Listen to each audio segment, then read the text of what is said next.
आंख झुका लेने से क्या होगा? एक बूढ़ा फकीर और एक युवक फकीर आश्रम वापस लौट रहे हैं। छोटी सी नदी पड़ती है और एक सुंदर युवती नदी पार करने को खड़ी है, लेकिन डरती है। अनजानी नदी है, पहाड़ी नदी है, गहरी हो, खतरनाक हो, बड़ी तेज धार है। बूढ़ा सन्यासी तो नीचे आंख करके जल्दी से नदी में प्रवेश कर जाता है, क्योंकि वह समझ जाता है कि यह पार होना चाहती है। हाथ का सहारा मांगती है, लेकिन वह डर जाता है। हाथ का सहारा, इस बात में पड़ना ठीक नहीं। लेकिन युवक सन्यासी उसके पीछे ही चला आ रहा है। वह युवती से पूछता है कि क्या कारण है।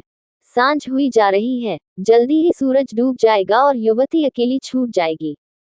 युवती कहती है, मैं बहुत डरी हुई हूँ, पानी में उतरते घबराती हूँ, मुझे उस पार जाना है। तो वह युवक सन्यासी उसे कंधे पर ले लेता है। बूढ़ा सन्यासी उस पार पहुंच गया। तब उसे याद आती है कि मेरे पीछे एक युवा सन्यासी भी आ रहा है, कहीं वह इस झंझट में न पड़ जाए। लौटकर देखता है तो उसकी आंखों को भरोसा ही नहीं आता है, वह कंधे पर बिठाए हुए लड़की को नदी पार कर रहा है। बूढ़ा तो आग से जल भून गया। युवक सन्यासी ने युवती को दूसरे किनारे उतार दिया, फिर दोनों चुपचाप चलने लगे। 2 मील तक कोई बात न हुई। 2 मील बाद बूढ़े को बर्दाश्त के बाहर हो गया। उसने कहा, ये ठीक नहीं हुआ और मुझे गुरु को जाकर कहना ही पड़ेगा।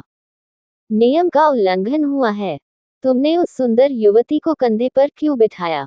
उस युवक ने जो कहा, वह याद रखना। युवक ने कहा, आप बहुत थक गए होंगे। मैं तो युवती को नदी के तट पर ही उतार आया, आप अभी कंधे पर बिठाए हुए हैं। आप बहुत थक गए होंगे। बात आए और गई भी हो गई, अभी तक आप भूले नहीं। जिसको तुम महात्मा कहते हो, वह आंख तो झुका लेगा, लेकिन आंख झुकाने से कहीं वासनाएं समाप्त होती हैं।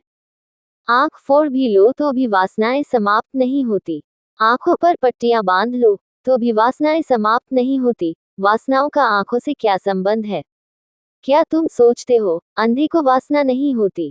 अंधे को इतनी ही वासना होती है जितनी तुमको, शायद थोड़ी ज्यादा ही होती है, क्योंकि उसके पास, बेचारे के पास, उपाय भी नहीं, असहाय है, वह तड़फता है।